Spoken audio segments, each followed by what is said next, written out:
Well, just so you guys know, welcome. Thank you so much for coming. So our event today is going to be in a virtual format. So just so everyone knows, we are recording this. Just so you know. My name's Allie. Here at the Grand Traverse Conservation District.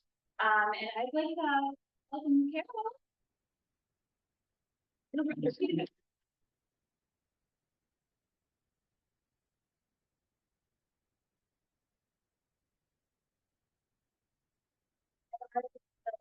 Posting officially on, so yeah. So this is Carol Fusel.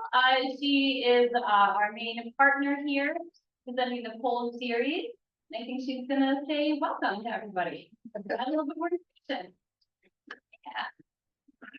Yes, good morning, everyone. Thank you for coming to the 5th annual Protecting Our Lakes and Shorelands speaker series. The topic for our presentation today is back to basics. And our featured speaker is Heather Smith over here in the corner. She is the Grand Traverse Bay Waterkeeper and at the Watershed Center, Grand Traverse Bay.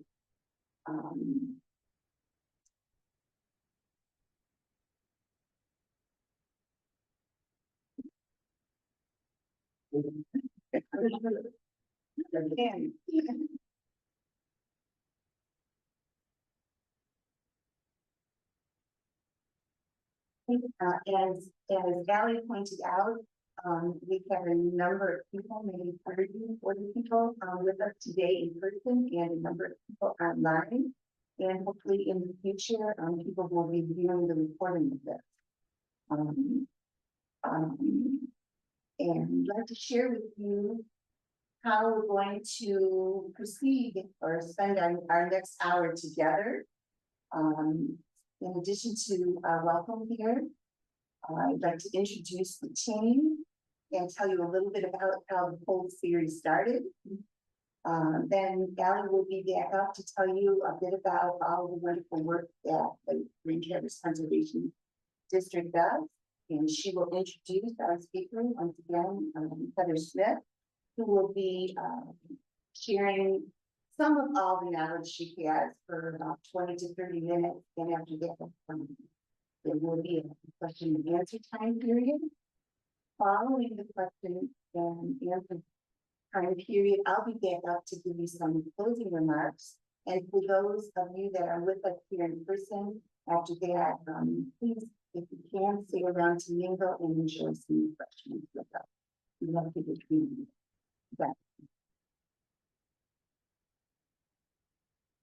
Hey, would our team members please come up? Team members for 2024. The 2024 poll team simply consists of 2 riparians and 2 staff members from the Grand Traverse Conservation District. As I already said, and Allie said, I'm Carol Fusel. My background is in occupational therapy. I have a degree from Lakes University, but I've always had a fascination with nature and learning about it, observing it, being in it, learning the names of flora and fauna, whether it's the common one or the common. Thank you. And that interest turned into a passion. And when I moved up here to Traverse City, I became very involved in the Lake Association. And I'm very grateful that in 2021, the Michigan Lakes and Streams Association kindly acknowledged my volunteering and gave me a Michigan Riparian of the Year. Yeah.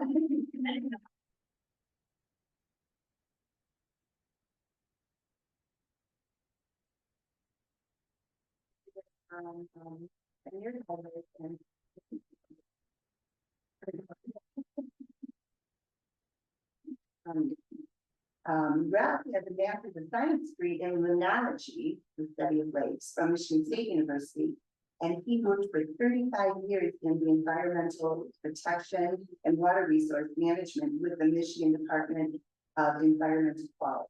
I think we know that today, EWMGLE. We worked with Michigan Inland Lakes Water Quality Monitoring and Assessment Programs. But lucky for us, we and our greater community, we've now retired. And as a retired limnologist, he's currently working as a volunteer to protect high quality lakes and healthy watersheds throughout the Northwest Michigan, working with individuals like ourselves and representatives from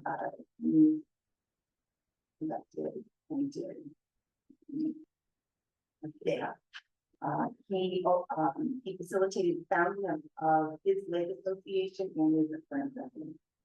So we have two areas, one without the expertise, one with expertise. And then we have two staff members from the Grand Traverse Conservation District. Allie Pittmar mentioned that she's the program and operations coordinator here. Her role, in her role, she acts as the district office manager. How's that for me?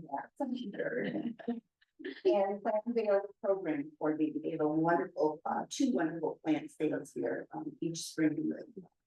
Trees and shrubs coming up first, and then native plants.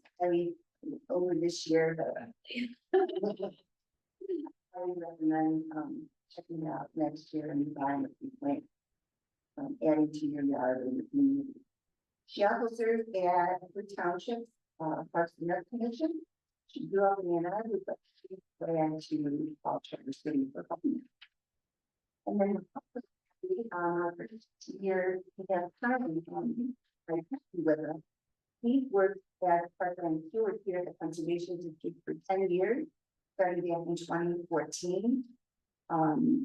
Through resource management agreements with local municipalities, Tom, along with the Conservation District, manages various local parks for quality habitat and recreational enjoyment. Among the parks that are managed by the Conservation District is local Grand Traverse County's Natural Education Reserve, and also the City of Traverse City's Brown Bridge Quiet Area. And both of those together buffer the Boardman, Ottaway River, and they're each part of the largest dam removal and river restoration project in Michigan. I'm really proud of the work that he does.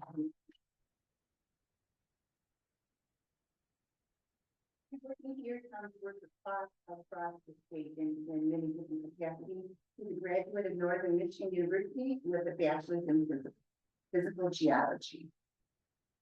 I'm really glad to say that he recently earned a certification as a Michigan natural shoreline professional. We really appreciate the work to earn it. So I took time to tell you a little bit about the background so that you go away with the understanding that it doesn't, that an individual can reach out to other people, form a team, and that team can reach out to other people and end up sharing really vital information. So if you have any questions today, here's your team. Right? We have to meet. The whole series began back in 2019. It simply developed by my came out of conversations with a friend of mine, here today, and we were used to lake, and we just were like, oh, we want to learn more about the lake. We want what we can do to help improve that. We reached out to our township. Hey, can you pull in an expert and teach us about it? And that didn't quite work out. And we said, well, we can do this. And our first year, we were set up at a local, former Boy Scout camp. There, they didn't have the technology to hold the presentation virtually, nor to record it. The next year, we had a wonderful opportunity to join with the Grand Traverse Conservation District and with their technology. we were able to continue. That's when COVID hit. And we went from in-person to Zoom meetings for 2 years. And then last year was the first year we got to come back in person here and hold it both virtually and in person. So another thing to be grateful for the conservation. At that time, that very first session 5 years ago, Heather Smith was the speaker. And this was our 5th anniversary, and Heather's employer, nonprofit group, the Watershed Center in Traverse Bay, is celebrating their 30th anniversary of serving our area. We thought it was an opportune time to bring Heather back to share her knowledge with you. And then this time we need to record it, so it's there for you and other people to see. At any time, so encourage people to go to that if you enjoy today. When we formed polls, we had these 3 things in mind. We wanted to offer opportunities for those living on or recreating in Michigan's inland lakes and waterways to learn about lake and shoreline ecology and how to protect those dynamic and interrelated ecosystems. We wanted to pull in experts from our local community and also from statewide and if possible, other than that, to share their knowledge and answer questions directly from the participants. And our end goal is to help participants become better stewards of water and land and flora and fauna.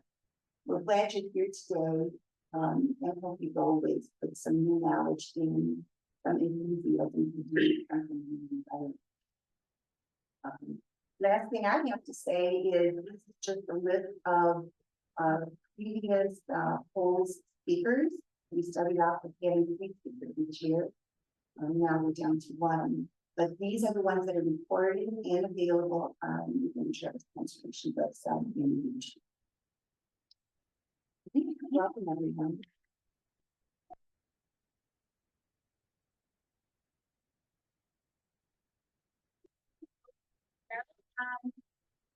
And just going to provide a brief overview for those who may or not be familiar of the Greater Traverse Conservation District. I'll speak a little bit about our history and primarily the programs that we offer today, what we're doing to work in the community. And then I don't have the slide for it, but I do have some fun notes about things that we're looking forward to in the future. So just a little bit about Conservation District. We were formed back in the 40s as a response to the Dust Bowl. The primary goal at that point in time was to provide technical assistance to agricultural producers so that we didn't end up with another ecological crisis like that. And so as time has gone on, different states and even different counties have really had the opportunity to, use those core programs that conservation districts are built upon and customize them, to our own regions. So you'll see some conservation districts that are really still just heavily, primarily agriculture based. But then here in Grand Traverse County, we've had the opportunity to really expand based on the needs of our community. And so we do a lot here. So of course, the biggest thing I think that we are known for is we're here in the beautiful Gorman River Nature Center, which opened in 2008. So because we have this facility, we have this room here, so we can have wonderful programs, events, and workshops, so we can continue to educate and work with our community. It also gives us a base for all of our education programs, for all of the offices, for our teams, so that we can go out and really function well as an organization. So anyway, some of the things we do education-wise, we've got programs for all ages, a lot of family and child programs. We actually have a nature day camp that will be starting up on Monday. So that's a really cool opportunity for people to get involved with the outdoors from a young age. Our educators here actually do educator training, so they teach the teachers. That's an amazing resource for our greater community as well. And then they also kind of maintain the programs here at the Nature Center. Again, with agriculture, we have a handful of programs here in-house. They include our roots, the MEAP program, the Michigan Michigan Agricultural Environmental Assurance Program is one of the classics that I think everybody knows about. We also have a transition to organic practices program, which is new, that's a federal grant. That we recently got some funding for, to start like transitioning and bring our community up to speed in that way. We also have an on-farm coding safety technician, and is everyone familiar with the Great Lakes Incubator Farm? Does anyone have heard of that before? Oh, and well, well, I'm delighted then to share that with you. So that is a program that is funded from another federal grant from the USDA. But it is for new and beginning farmers. And so we are operating out of a historic Meyer farm that's just over on Keystone Road, the soccer field. And so this is a really great opportunity for us to kind of address some of the concerns in agriculture, and just kind of like go back to like a regenerative way of farming is more sustainable, that really is more holistic with the land, and just kind of like build the future generation of farmers. Really quick shout out to the man who made that possible, our executive director, Smoky Pashadi, was hiding in the corner.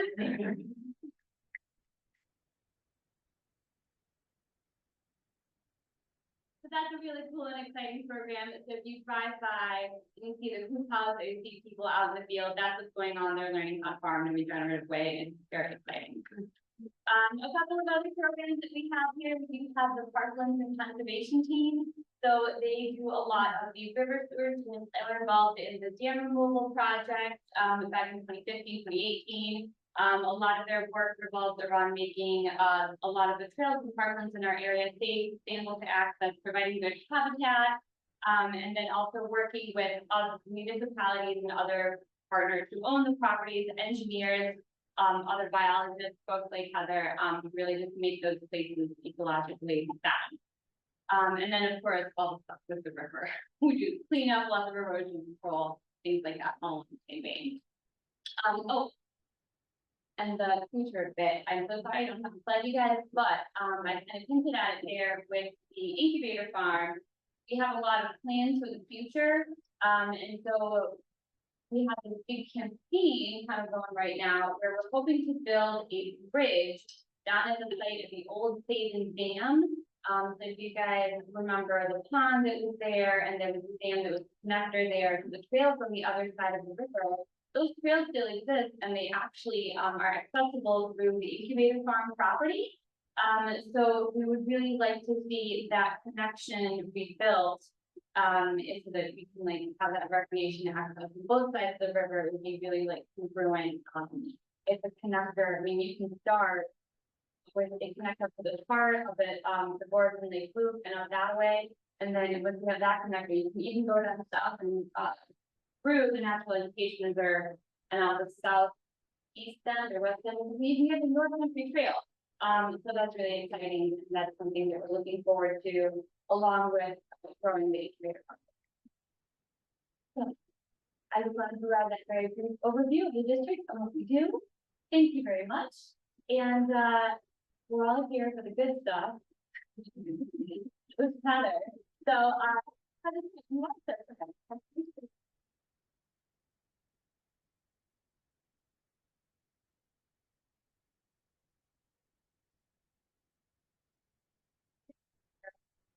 Hard for me to stand still and do my slides, so I tend to do like a shuffler. So I'll do my best. So I'm excited to be here, excited to celebrate 5 years. So happy to be welcome back. I'm going to talk about lots of things today, but focus really on protecting our lakes shoreline. So this is a brief agenda for me. I'm going to talk a little bit about the Watershed Center, our watershed, what are watersheds, what are our water features here. What do healthy watersheds look like? What are some of our top threats to water quality in the region? How does the Watershed Center approach mitigating water quality threats? And I'll conclude with some individual best practices for folks that live on a lake, recreate in a lake or in a stream, and other land managers. So who's heard of the Watershed Center? I'm glad to, for those of you who haven't heard of Watershed Center, I'm glad to share a little bit about. So we are a nonprofit. We were established, we're celebrating 30 years this year. Our mission is to advocate for clean water in Grand Traverse Bay and work to preserve and protect its watershed. So we do that in a number of different ways. We protect the water that you love by working on local land use policies, advocating for decisions to protect water. We do lots of restoration, restoring stream banks, natural riparian or land water interface corridors, restoring natural hydrologic flow patterns, and then we really connect people to water. What makes our region so special, such a desirable place to visit and live and recreate in. And we do that through our volunteer programs, through hosting events, through talking with our community like today, and working with I want to have a big shout out to the Conservation District, our local lake associations, and our friends groups, because it's a collaborative approach to protecting water, and we're so thankful that we have these great partnerships in this community. Now, watershed and watershed feature. So everybody knows what a watershed is, right? Anybody confused? Ever heard that term? Okay, brief reminder, watershed is an area of land where all the precipitation that falls, all those lakes and streams and wetlands, they drain to the same spot, that lowest point of elevation. So in this area, all of those colored images, your background is a Great Lakes watershed. You also hear it called the Great Lakes Basin. But watersheds are nested, meaning that smaller watersheds fit within bigger watersheds. We can break it down a little bit smaller. You can see in the orange slides, the colors are a little light here, but in the orange, that's the Lake Michigan watershed. So all of that land area, all that precipitation, all those lakes and streams and wetlands empty into Lake Michigan. So if you look even further to a smaller scale, we'll see the Grand Traverse Bay Watershed. It's about 1,000 square miles of land, all that precipitation, all that water eventually leads into Grand Traverse Bay. In the Grand Traverse Bay Watershed, we have several sub-watersheds, even smaller. And today we're probably, I don't know, somewhere around here. We're in the Boardman Ottaway sub-watershed. Okay, so we have some really unique features in the Grand Traverse that make this place so special.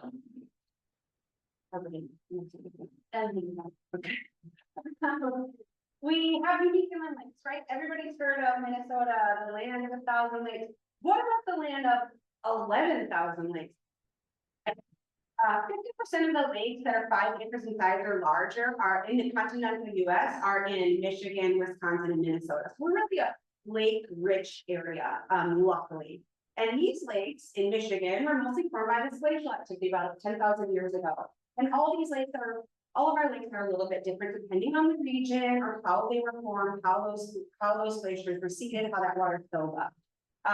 We're also lucky in Michigan, we have a lot of carbonate-rich watersheds. The geology with a lot of carbonate here helps us. You think about lakes like Torch Lake, which is really, really turquoise and clear, and think about the Caribbean. Well, that carbonate-rich watershed with that light sandy substrate or bottom, low organic material, and we have these crystal clear lakes. Not all lakes are like that, but these are some of the unique features that we have in the area. We have several major stream systems, Boardman, Ottaway, right up here, several big rivers and streams, Mitchell Creek, Yuba, number of different really important stream systems. We have over 100 streams, tiny tributaries that empty into Grand Traverse Bay. And each of these streams and rivers have their own unique issues. And streams really sculpt and shape the landscape. They erode, they transport, they deposit sediment, they meander, they deliver nutrients and organic materials to our lakes, and they're really important fish and wildlife habitat. Wetlands, another really important feature. In the green, you can see the wetlands in the Grand Traverse Bay watershed. So lots of wetlands, and wetlands tend to be around our lakes and streams, our wet land. And you can see here the plethora of wetlands in our region. So now that giving you a little introduction to the watershed and some of the water features we have here. In this corner of northern Michigan, I'm going to talk about healthy watersheds and ecosystem services. But first, I want to make the point that all water is connected. We are not dealing with two disconnected water bodies. Groundwater is connected to our surface water. It's constantly in flux and inflow. So this image just shows that we have the water table, and underneath the water table we have our groundwater, but that is feeding in many cases into our surface waters, into our lakes, our streams, our wetlands. So all of our water is connected. Everything that we do on the land, even if we're not on water, has the ability to make it into a surface water through that groundwater connection. So who's heard of the term ecosystem services? All right, it's a little bit of a jargony term that we use in science, but it's really just a term to describe the type of benefits that our ecosystems are providing to us as humans that are free. And the healthier the watershed, the healthier the land, the better those ecosystem services are. Those include environmental, economical, and health services. So things like climate regulation, carbon storage, air purification, water purification, flood regulation, food, timber. These are all ecosystem services. The ecosystem, when it's healthy, is providing to us as humans for free. Now I'm going to go through some of the ecosystem services that we have along our lakes and streams and wetlands. So our natural shorelines and stream banks. Number of ecosystem services or community benefits that we get from vegetation along the land water interface. Our vegetation is those deep roots of vegetation, they bind soil, they help with erosion. The trees and shrubs along lakes and streams, they cool the near shore water, providing shade. They slow and infiltrate stormwater runoff before it enters a water body. They help uptake nutrients and other pollutants so it doesn't get into our water. And then the vegetation in both lakes and stream systems along that shoreline is really important because those trees, those shrubs add organic material, add woody debris, add structure into our shallow or near shore waters. This slide was borrowed from the Wisconsin Lake Partnership, and it just talks about those ecosystem services or benefits, values, and functions of an intact vegetated shoreline. Again, shoreline vegetation, intercepting dirt water runoff, stabilizing the banks, providing structure that in stream or in lake, logs, snags, tree stumps, those are really important wildlife habitat. Emergent wave energy, emergent vegetation, that's the vegetation that's emerging out of the water, that has a lot of really important services as well, providing habitat, providing structure, helping with erosion, and also kind of helping with some of that wave energy. Even though these sedges or reeds are really skinny, we have a number of them. Those little tiny stems help as a wave absorb some of our wave energy. So I like this fact: 80 to 90% of all fish, all lake life is born, raised, or fed in the area where the land meets the water. This is another way of looking at that ecological diversity at the land water interface. We're in this transition zone. This slide was provided by Eric Elgin from M2 Extension in this room, probably know Eric. It basically is showing that we have our terrestrial species, our land zone, and our aquatic species, in the aquatic zone, and then we have this transition zone, or this land water interface buffer zone, riparian zone. The number of species is created in this transitional zone, so a lot of species need both the land and the water to complete their life cycle. So when you have those two edges of those ecosystems, you get the most diversity where they meet. Slide shows the importance of native plants. So turf grass, shallow root, usually a monoculture, meaning it's one species in a lawn. Their roots are typically 3 or 4 inches deep. We look at our native grasses, our native plants to this region. We have much deeper root systems. You can't tell so much in this slide because it's really light, but this is feet. So at feet of becoming greater as you go lower on this graph. So you can see that some of these plants, like big blue stem, pumice plant, Indian grass, some of those native grasses have root systems that are 5, 6, 7 feet in depth. So you think about the ability of those roots to bind soil, why it's so important, those complex roots do such a better job of binding soil than their turf grass. Plus, the diversity of these different plants are really important for our native species, our bees, our butterflies, our birds. So the grass is not always greener next to a lake or a stream. Referencing the slide that I just showed, that there's a very shallow root system in turf grass, and it tends to slump off when there's any sort of energy, wave energy in a lake, or even energy with water moving through a stream system. So that leads to erosion. We have a reduced habitat value because you have that monoculture or that one species. Grass tend to be fertilized or pesticides are used, and that can contribute to pollutants in our water. Soil tends to be compact and you have reduced infiltration or water soaking into the ground. And then anybody who's spent any time near Canada geese know that they really enjoy turf grass. They don't like tall grasses because they can't see their predators, so they really like an open view. So turf grass is their preferred grass.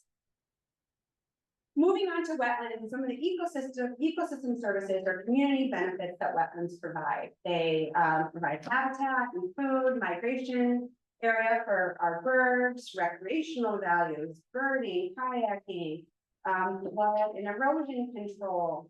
They are essentially our watershed's kidneys. They do a lot of the hard work in purifying water.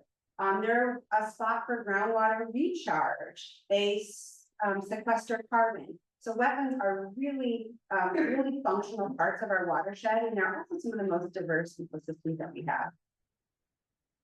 Okay, we've talked about watershed, their unique water features. We talked a little bit about those ecosystem services or community benefits that healthy watersheds provide. I'm going to talk a little bit about the threats to water quality we have in the Greater Traverse Bay region. Our threats are a little bit more diffuse than in some watersheds. We basically have a death by 1,000 cup situation where we have a number of stressors on our watershed. Everybody knows that development is rampant in this area. It's a desirable spot to live, a desirable spot to vacation, to retire in. So we have a lot of habitat destruction due to development, disappearing vegetation, wetland loss. We also are dealing with stormwater runoff from increase and impervious surfaces like parking lots and rooftops. Water cannot soak when it rains or snows. Water can't soak into the ground, but it instead flows over the surface of the parking lot, picks up oftentimes pollutants and into the nearest water body. We have agricultural runoff as well. Think about some of the things that are coming in agricultural fields, and sometimes that ends up in our water. We're dealing with invasive species. Folks are probably all familiar with the cloth and beaver mussel that we're seeing in the Great Lakes and causing interesting situation. We have the New Zealand mud snail in the Boardman Ottaway River and many of our tributaries, and that's certainly changing the invertebrate community. Many of our inland lakes are dealing with things like the raging water milfoil, so certainly invasive species are a threat. We have our emerging contaminants, things like microplastics, which we're finding in every ecosystem. We're finding in our air, in our soil, in our water, even finding microplastics that won't be surprised, I'm sure, in Grand Traverse Bay. We have things like PFAS and other emerging. We're dealing with, as many communities, aging communities are, we're dealing with our aging infrastructure. Folks probably remember when we had overflow of the stormwater system that led to a lawsuit being discharged in the Boardman several years ago in Traverse City. And then, of course, many of our community members are on site wastewater systems, called septic systems. Folks are probably familiar with the fact that we don't have a uniform septic code across the state, so aging septic systems are certainly a threat to water quality here in our region. But hey, things are changing, right? The development pressure and the growth in the Grand Traverse region is certainly changing the landscape. It's changing our shorelines, it's changing our shorelands, it's changing our stream banks. There's lots of different impacts from waterside development. Talked a little bit about replacing native vegetation with turf grass. Folks always say, turf grass is so easy to manage. No, it's more easy to manage, not doing anything. I mean, leaving your native plants there, but oftentimes when we have turf grass, we're getting erosion because we're removing that deep-rooted plant from the water interface. With erosion, we tend to want to harden the landscape with rock riprap or seawalls. So we have flood failure that leads to loss of habitat complexity, can lead to nutrient-enriched waters from fertilizers, lead to pesticides in the water that can make our shorelines more susceptible to invasive species. This is just another image showing armoring and vegetation removal of the land-water interface. Lots of things. You can see the development in this top right photo. You see that silt fence is down and that soil is probably eroding into the water during that construction. All of that vegetation being removed on a hillside. Not a great idea to remove vegetation on a hillside. It really makes erosion a bad issue. We can see kind of the removal of the vegetation of the shoreline in that bottom photo. Lots of riprap. Not only are we not reaping those ecosystem benefits of trees and shrubs and grasses at our shoreline, but we're also prohibiting things like turtles. We need to be able to climb the shoreline and lay their eggs from being able to access the shoreline. The image on the left shows these are some images from the Great Lakes, some of the shoreline erosion. Y'all know there's great variability in Great Lakes water levels.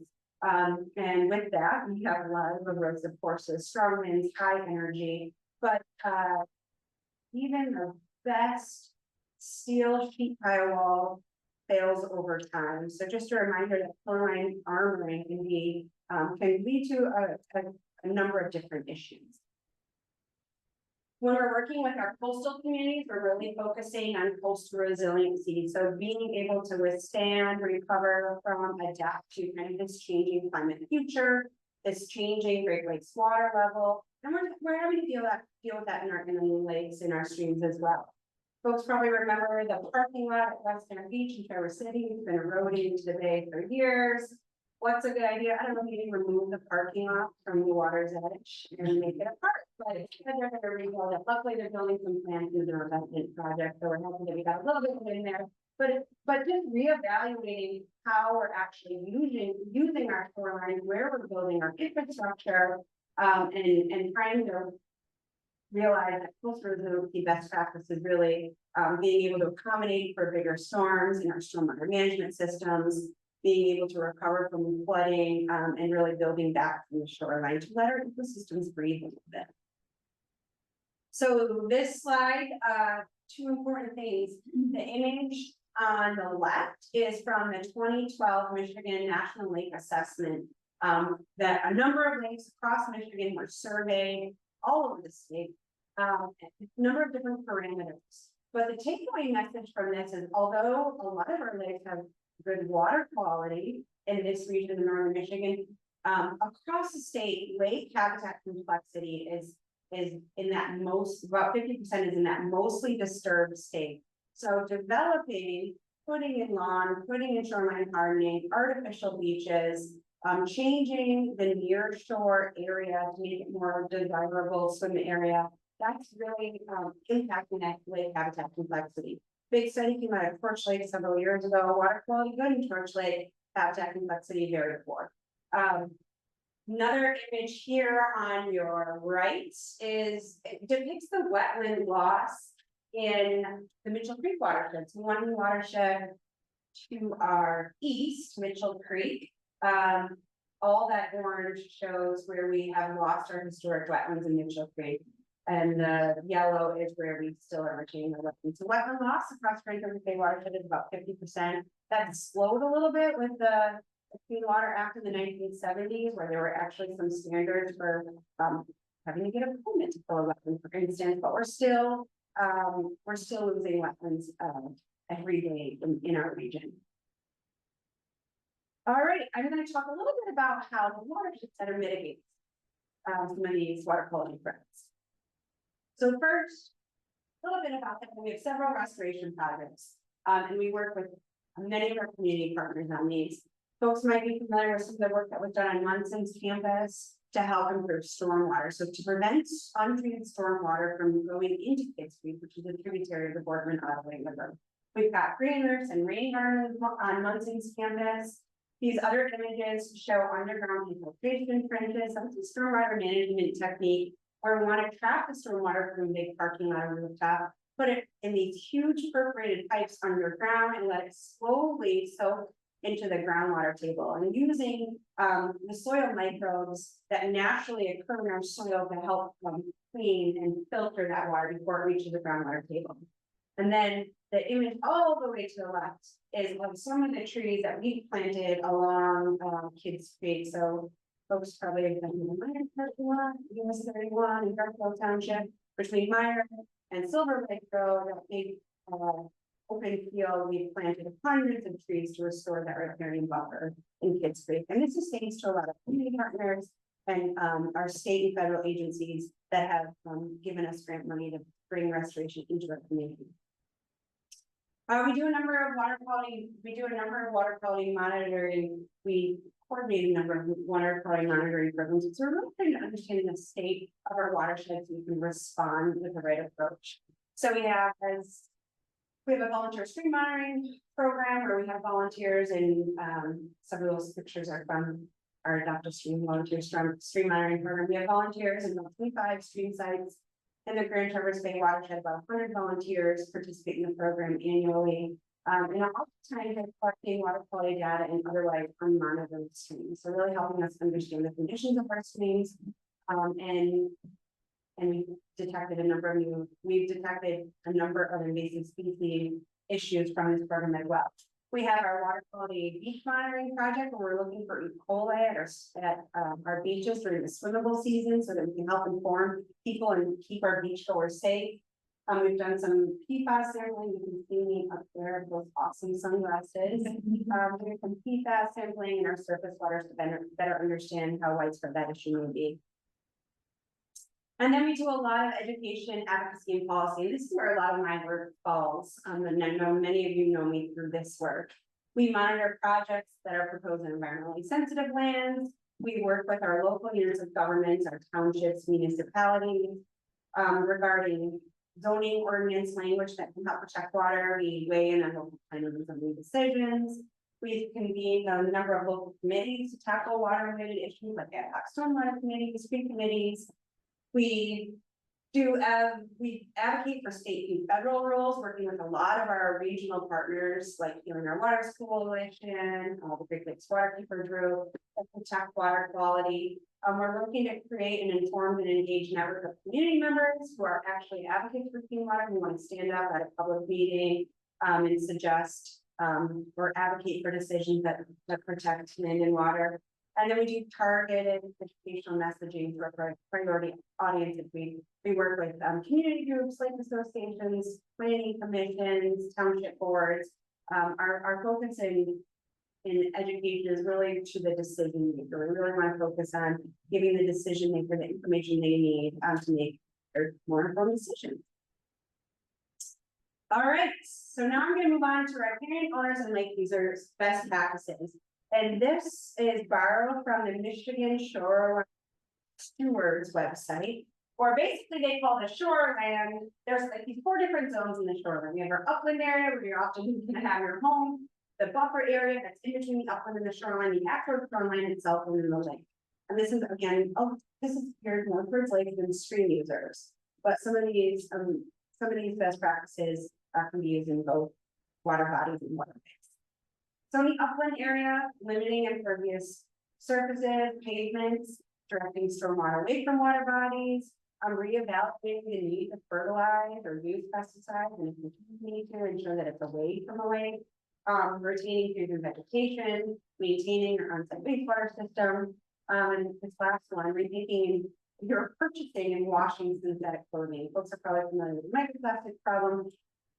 And that a lot of our synthetic clothing is made of plastic, and when we wash that, the abrasion of the washing machine sheds plastic fibers into our water that oftentimes in an on-site wastewater system or septic system is discharged to the ground.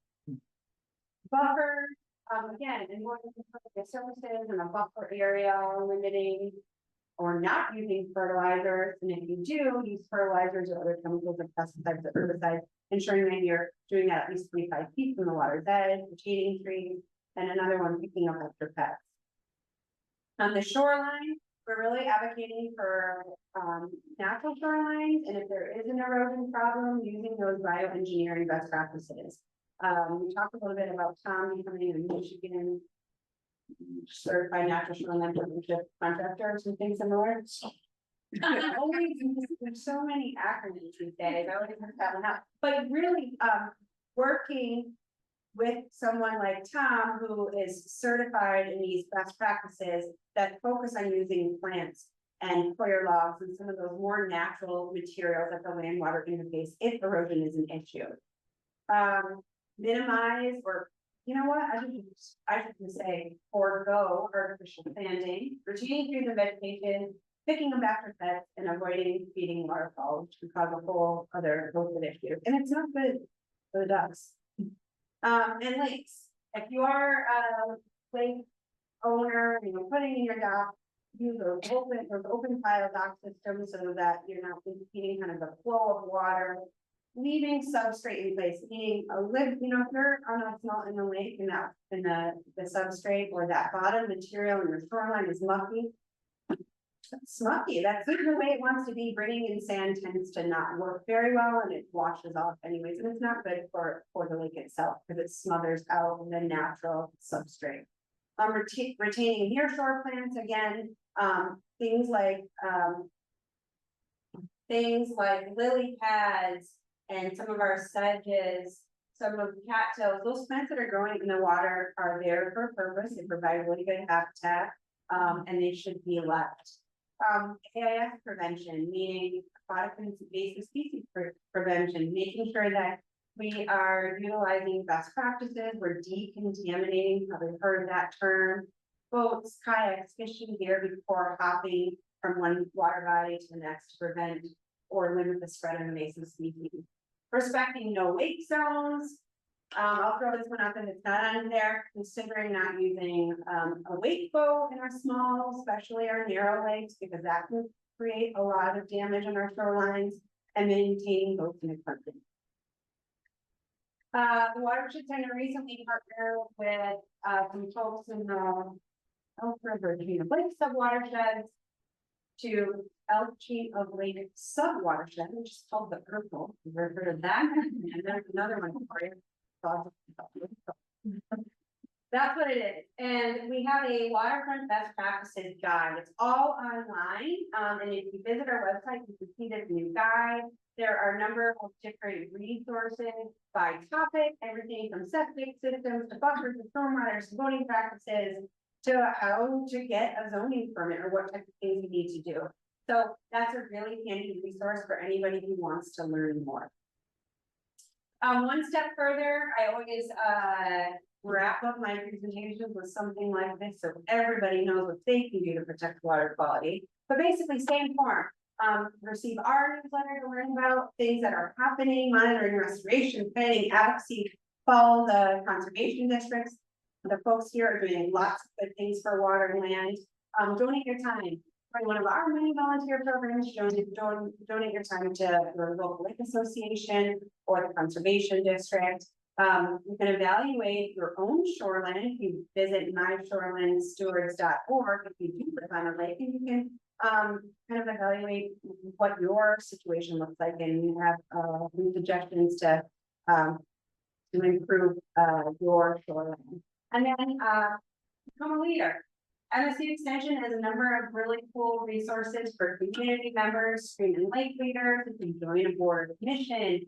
You can get on your lake association board. You can educate and organize your neighbor, right? It's going to take all of us in our community to work together, step up to leadership positions to make a better lake and stream ecosystem. So with that, probably familiar with it, but here they are. The Watershed Center's website is the Midwest Spatial Lake Partnership for Land Living Guidebook, the really cool one. Eagle, we talked a little bit about that. It's Department of Environment Energy. They have a shoreline protection story map, really great photos, and narrative. Michigan Natural Shoreline Partnership. that was the certification we talked about, and some other Eagle, coastal management program in the Resilient Michigan website. Those are all really great resources for folks who want to learn more about what they can do in their communities, or learn more about ecology and hydrology. So with that, I'm going to say let's open it to questions, and I think Carol will be closing remarks after that. Okay.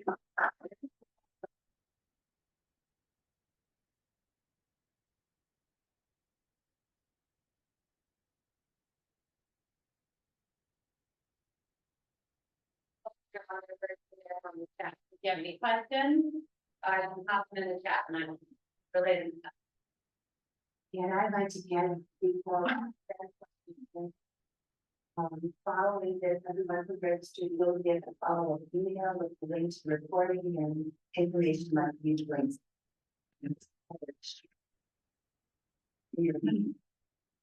Question? Back there. Hey, this is actually for everybody. What do you call the professionals that when you come in to an analysis on restoring trout and property value of watershed? What kind of engineer or hydrologist, what's the professional? Who would somebody call? Who would property owner call? Depending on your issues, what's the particular issue? Like you want to restore your shoreline? Get advice, if I'm just track housing person or some Yeah. property already. Michigan National Shoreline Partnership has a list of those contractors that have the certified Michigan Natural Shoreline, whatever, Yeah. professional training.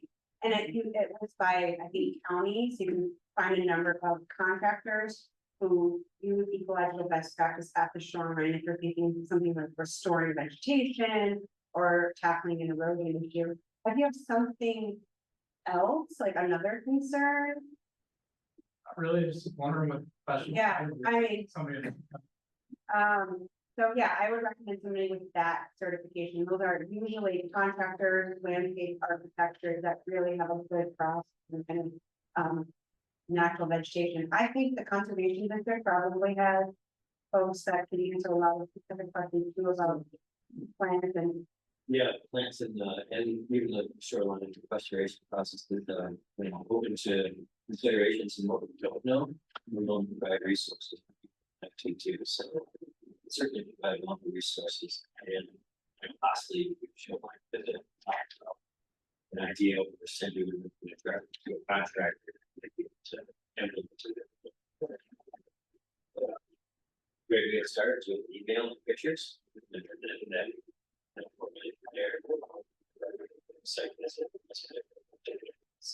Thanks.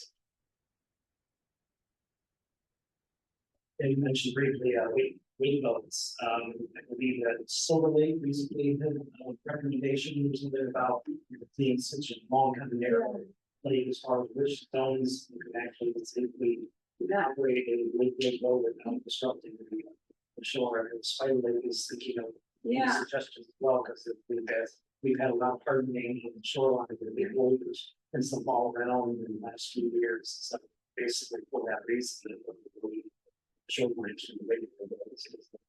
Yeah, that's a big hot topic. The Grand Traverse County Commission is talking lots about that as well. So it's a big topic across the state. I'll say that I serve on a wake boat subcommittee across the state that's coordinated by the Mid-Arctic Council, which is similar to Washington, but it's a little bit more northern in Sheboygan,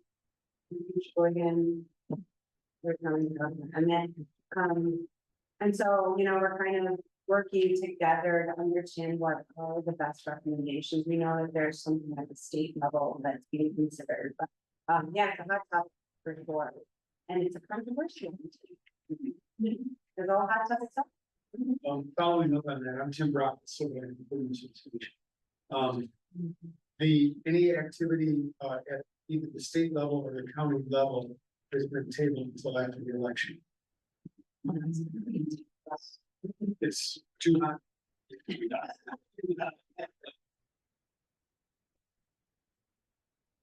for next? You mentioned, limiting, fertilizer beyond a certain, past say like 25 feet. Yeah, I recommend at least 25 feet of like native deep rooted vegetation if you can. If you can do it, 25 feet is a good number. I'd like to see 400 feet, that's never gonna happen. Great, all about balance, we understand that people want to use and access their property, so if we can come and meet in the middle, 25 feet is fair. We also say, oftentimes when I'm working with communities, I'm not sure, I'm probably just going on a tangent, but that's what I tend to do, so I'll just go with it. We work with communities to write zoning ordinance language pertaining to buffers and widths. And we say you can have at least 10 feet, minimum of 10 feet deep rooted, we call that the critical zone. That's better than nothing. Sometimes 25 feet isn't gonna work for a particular property or in a particular zoning district, so 25 feet's great, 10 bare minimum. For our property about 100 feet. Yeah. I just put organic fertilizer on the lawn just around the house. But if they're concerned that can get it dry water.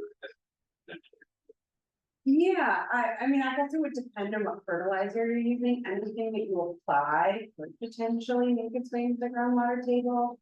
You know, and then also think about like the time of application, what does the slope look like, if it before rain and then washing quicker, so there's a lot of different considerations. We usually say, if you're gonna put a fertilizer down, and you can use some of those test kits to figure out what specifically your soil might need, that might be a way so that you're not over fertilizing. Probably know that Michigan has a ban on phosphorus fertilizer in most situations, and phosphorus is a limiting nutrient just for algal growth in the other systems, so that's something. But I recommend getting soil tests, so you're not wasting. Yeah. Really important. So the question might continue to yours in terms of point of contact. And you're right, I'm for the downtown. Oh, yeah. I live on the ground.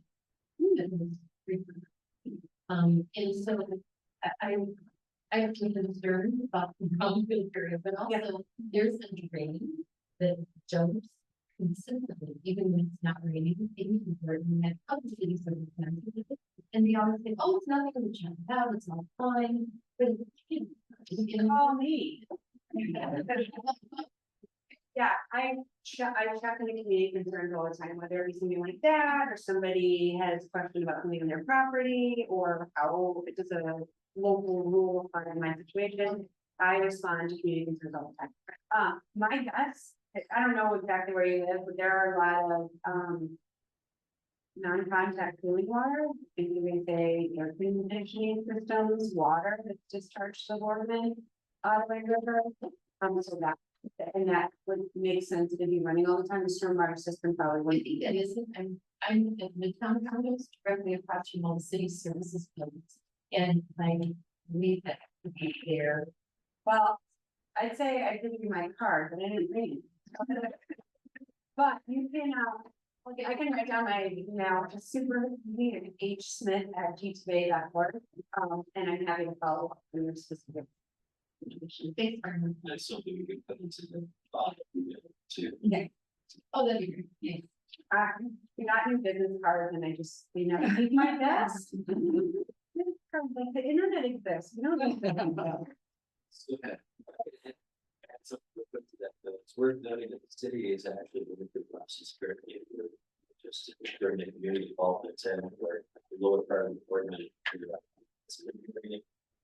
Looking at very very new committee that's been involving in great ways to the community to. Any of the other cities. Yeah. They remember that they're great, and you can follow it. It's open to the public and public comments. Yep, and the city needs. Don't know if anybody from the city. The city needs all the help.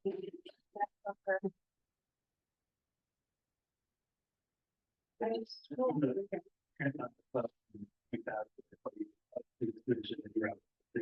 I live in Tiny Grove, probably the highly motivated country, just north of the airport. Yeah. I'm curious if there is, you know, the best way to find up-to-date tracking of where that is flowing. Yeah. And also curious, how the airport already is receiving any sort of ask or desire to eliminate that flow.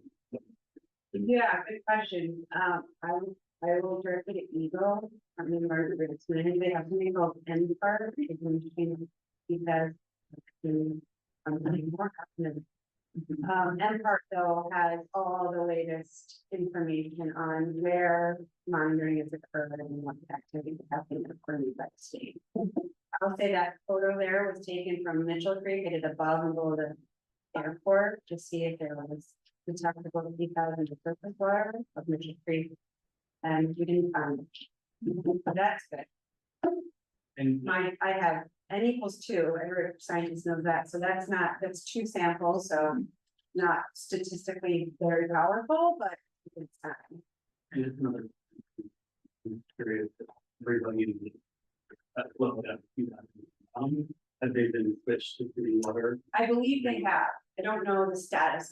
I know that some people had already switched to city water in that particular neighborhood, but I know, what was it, 2 or 3 years ago when there was an outcry, because it sounds like maybe, I don't want to make any judgment, but it sounds like some community members were disappointed in how quickly they were notified that there were PFAS in kind of that groundwater stream. So, I believe that there was an uptick that had been switched at that time, but the status, but we can chat offline and have it follow.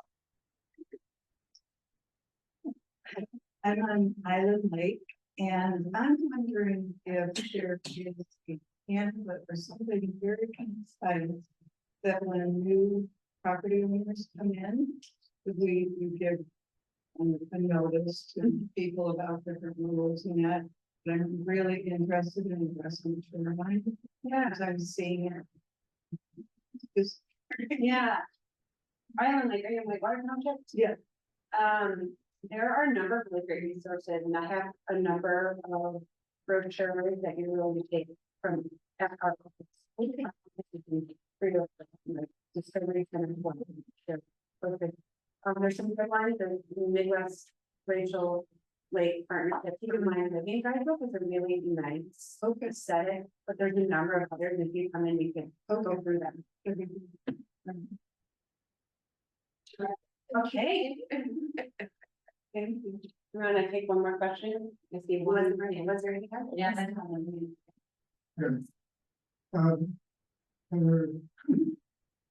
You may have been notified about some concerns of the road commission. Yeah. And the contractor will give the work on Hammond Road. Yep. Handle the asphalt that they dug up, Yes. which basically will just dump into the Mitchell Creek or under floors. Yep. And I know that there's been some research done on the effects long-term of asphalt leavings like that on the street, and it's not good.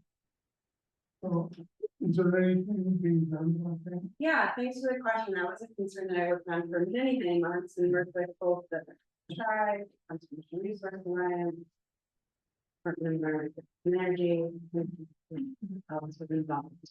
But lots of groups came that evaluated this situation on Mitchell Creek where that the reconstruction of the Hammond, there was a creek storm and all the asphalt got washed into the stream. Eagle assessed the situation several times, and we brought them out maybe a year or 2 ago to do a final assessment. They did charge the road commission with cleaning hand picking the asphalt out of the stream. When we brought them back and we did an assessment, they were satisfied with the cleanup that occurred. So Eagle and the other partners felt that the situation has been mitigated. It was an unfortunate event, but we feel that this stream is recovering. That's good, you know? All right. Thank you so much.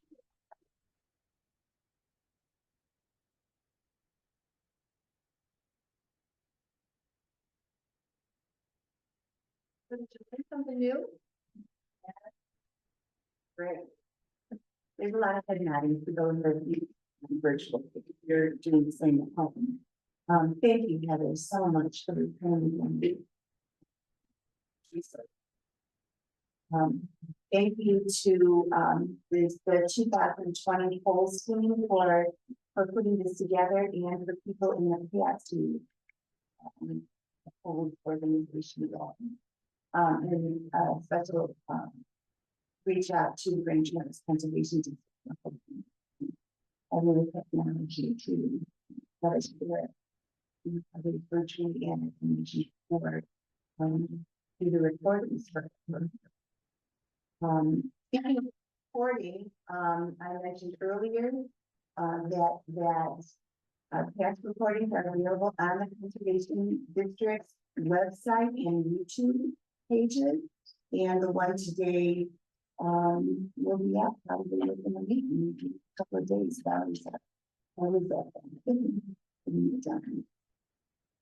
One of our goals for the polls organization is, as I mentioned earlier, is not only to share information with you through our experts, but to encourage you to take time and really think about what you've learned when you come to these kind of meetings or watch them, the recordings of them.